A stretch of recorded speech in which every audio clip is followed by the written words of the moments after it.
अभिनेता को हमारे प्रधानमंत्री के रूप में भुगत लिया। आपको परेशान करके, त्रस्त करके, आपकी समस्याओं को हल करने की कोई कोशिश न करके आज भी पूरी एक्टिंग करते हैं और प्रचार करते हैं कि इन्होंने इतना विकास किया है। यहाँ के तमाम छोटे उद्योगपति और व्यापारियों से पूछा जाए, आप बताइए, नोटबंदी से आपका फायदा हुआ? जीएसटी से क्या हुआ? आपकी कमर टूटी? आपको परेशान किया? और खुद को बड़े देशभक्ति भक्त बोलते हैं, खुद को राष्ट्रवादी बोलते हैं और राष्ट्र के बारे में बात नहीं करते, हिंदुस्तान के बारे में बात नहीं करते, पाकिस्तान के बारे में बात करते हैं। आप हिंदुस्तान के किसानों, हिंदुस्तान के नौजवानों, हिंदुस्तान के दुकानदारों, छोटे व्यापारियों को ये नहीं कहते कि आपकी समस्याओं का हल कैसे होगा।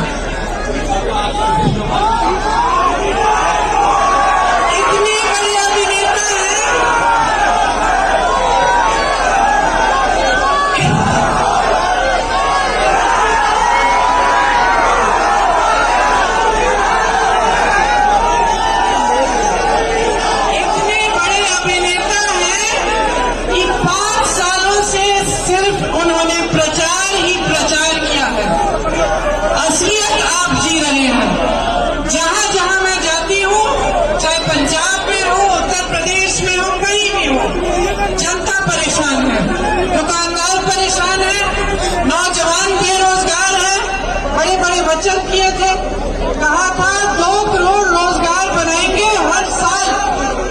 बताइए, आपको रोजगार मिले? नहीं मिला ना। 5 करोड़ रोजगार घटाए हैं इन्होंने।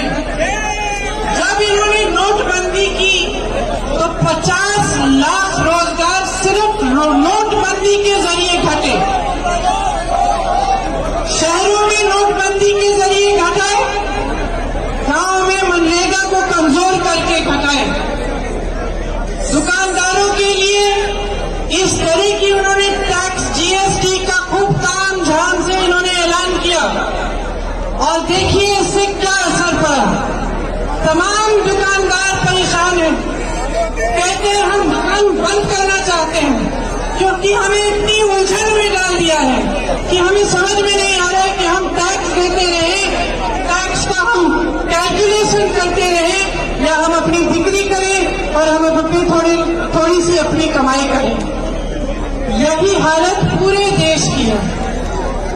जब ये लोग प्रचार करते हैं तो ऐसे लगता है कि जाने कितना विकास किया है इन्होंने 5 सालों में, कि 60-70 सालों से कुछ हुआ ही नहीं है इस देश में। मैं जहाज से गोरखपुर जा रही थी, लखनऊ से जहाज में बैठी थी, जहाज रुका, सब यात्री उठ गए, तो एक यात्री बोलने लगे कि ये देखो, ये प्रधानमंत्री जी के खिलाफ लड़ रही है और कांग्रेस की प्रशंसा करने लगे। तो एक और यात्री मेरे पीछे से खड़े हुए, उन्होंने कहा क्यों 70 सालों में इन्होंने किया क्या? तो मैं उठी, मैंने कहा भाई साहब, अगर 70 सालों में कुछ नहीं किया होता तो आज आप इस हवाई जहाज में नहीं उड़ते दिखते। तो यही असलियत है। असलियत है कि जो असली विकास का कार्य हुआ है कांग्रेस की सरकारों ने किया। असलियत ये है कि कांग्रेस के नेता आपके प्रति समर्पित हैं। असलियत ये है कि जितनी बड़ी बड़ी बातें करते हैं ये, चाहे भ्रष्टाचार की बात हो, 5 साल पहले इन्होंने कहा था कि भ्रष्टाचार को मिटा देंगे। फिर क्या हुआ? हमारे प्रधानमंत्री जी खुद इतने बड़े रक्षा विशेषज्ञ बन गए कि उन्होंने खुद तय कर लिया कि राफेल का जहाज एक ऐसे उद्योगपति द्वारा बनाया जाएगा जिसने पहले अपनी जिंदगी में एक जहाज नहीं बनवाया था। 30,000 करोड़ का कॉन्ट्रैक्ट दे दिया उनको, और देश भर में जाके कहते हैं कि भ्रष्टाचार मिटाएंगे। भ्रष्ट कौन निकला? बहनों और भाइयों, भ्रष्ट कौन निकला? देश के सबसे बड़े अभिनेता भ्रष्ट निकले। राष्ट्रवाद की बात की, और ये जो पार्टी जो राष्ट्रवाद की बात करती है, ये पार्टी खुद ऐसा इश्तिहार निकालती है कि मैं कानपुर में थी, मैंने कानपुर में एक बड़ी होर्डिंग देखी। होर्डिंग पे लिखा था, एक बार फिर मोदी सरकार, एक बार फिर मोदी सरकार, भाजपा ने किया OROP का उपहार। सोचिए, कह रहे हैं कि जो एक्स सर्विसमैन है उनको वह उपहार दे रहे हैं, OROP का उपहार दे रहे हैं, मतलब कि उन पर एहसान कर रहे हैं। यही मानसिकता है इनकी। इतने बड़े राष्ट्रवादी हैं कि सोचते हैं कि एक्स सर्विसमैन को अपना अधिकार देके, अपना हक देके उपकार कर रहे हैं, उन पे एहसान कर रहे हैं। यही मानसिकता है। ये मानसिकता कहाँ से आती है? ये मानसिकता अहंकार से आती है, और अहंकार इस बात से आती है कि आप पूरी तरह से जनता से आपका नाता टूट गया है। आप सोचते हैं कि सत्ता आपकी है, आप भूल गई हैं कि आपको बनाने वाले देश की जनता को आपने वचन दिया था कि आप इस देश की जनता के लिए काम करके दिखाएंगे। आपने बड़े बड़े वचन किए थे इस देश की जनता से कि आप 15 लाख रुपए हर जने के खाते में डालेंगे। कहाँ गए वो 15 लाख? कहाँ गए वो 2 करोड़ रोजगार? किसान की आमदनी दुगनी करने की बात की थी, कहाँ गई वो आमदनी? आज किसान त्रस्त है, परेशान है, आत्महत्या के कगार पे आ गया है। 12,000 किसानों ने आत्महत्या की है, और हमारे प्रधानमंत्री मौन है। SC/ST एक्ट को हटाया गया, हमारे प्रधानमंत्री मौन रहे। देश भर से हजारों की तादाद में किसान उनके दरवाजे तक आए, पैदल आए, हर प्रदेश से आए, हमारे प्रधानमंत्री मौन रहे।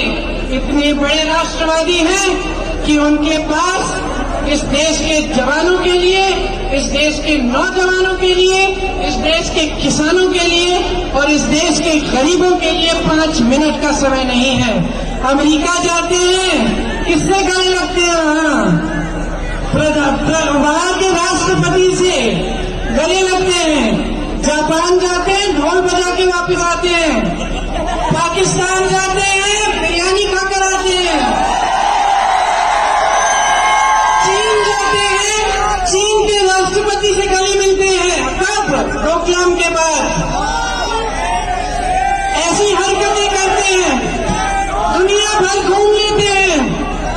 जिस देश का नाम लीजिए वहां पे भ्रमण कर चुके हैं, एक देश नहीं छोड़ा।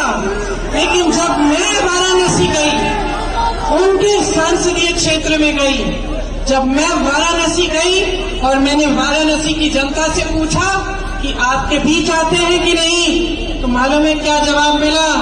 कि नहीं दीदी, हमारे गांव नहीं आते, हमारे बीच नहीं आते, बड़े बड़े भाषण देने आते हैं, बड़ी बड़ी मीटिंग में आते हैं, प्रचार करने आते हैं, लेकिन अपने देशवासियों से गले लगने नहीं आते। अपने देशवासियों से एक बार नहीं पूछा कि आपकी हालात क्या है, आप किस तरह से जीवन बिता रहे हैं, मैं आपके लिए क्या कर सकता हूं। एक गरीब परिवार के पास नहीं गए हैं। अपने ही संसदीय क्षेत्र में 5 सालों का समय था, 5 मिनट का समय नहीं निकाला। यह है असलियत हमारे प्रधानमंत्री की, और यह है असलियत भाजपा की अहंकारी सरकार की। ये सत्ता की मोह माया में है, सत्ता से घिरे हुए हैं। कुछ दिनों पहले मैंने अखबार खोला और मैंने देखा प्रधानमंत्री प्रधानमंत्री जी ने एक बच्चे को उठाया हुआ है और उनके गाल चूम रहे हैं। मुझे बहुत खुशी हुई। मैंने कहा मैं सब जगह जाके कहती हूँ कि ये प्रधानमंत्री जी जनता के बीच नहीं जाते, देखिए आज किसी के बच्चे को उठा के उनका गाल चूम लिया। मैं बहुत खुश हुई। लेकिन फिर मैंने नीचे देखा क्या पढ़ा था। नीचे मैंने पढ़ा कि अमित शाह जी के पोते थे। मैंने कहा लो जी, यहाँ मैं खुश हो रही थी। मैं खुश हो रही थी कि देश के सबसे बड़े अभिनेता ने कुछ अच्छी चीज की, देश के जनता के बीच चले गए, किसी के बच्चे को उठा के प्यार से चूमा, और वो भी निकले उन्हीं के राष्ट्राध्यक्ष के पोते। तो देखिए सीधी सी बात है, सीधी सी बात है। आपको सच्ची राजनीति चाहिए कि झूठी राजनीति चाहिए? आपको नेता चाहिए या अभिनेता चाहिए? आप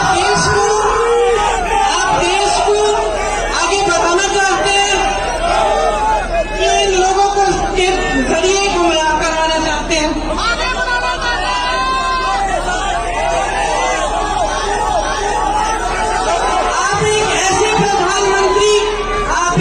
प्रधानमंत्री को चाहते हैं जो शहादत की राजनीतिकरण करते हैं, कि आप एक शहीद के बच्चे को चाहते हैं, कि आप एक शहीद के बच्चे को प्रधानमंत्री बनाएंगे? आप सोचिए कि आज आपकी बहुत बड़ी जिम्मेदारी है। मैं हर जगह जाती हूँ यही कहती हूँ, आप जनता हो, हम इस ट्रक पे खड़े हैं आपकी बदौलत खड़े हैं। जो भी हमको दिया आपने दिया। आपके बिना किसी नेता की हिम्मत नहीं है कि किसी यहाँ पे किसी मंच पे खड़े होकर आपको भाषण दे। जो नेता भूल जाता है कि एक लोकतंत्र में सबसे बड़ी शक्ति जनता की शक्ति है और कि वो शक्ति जनता के ही हाथों में रहनी चाहिए, उस नेता का कोई हक नहीं है सरकार चलाने का।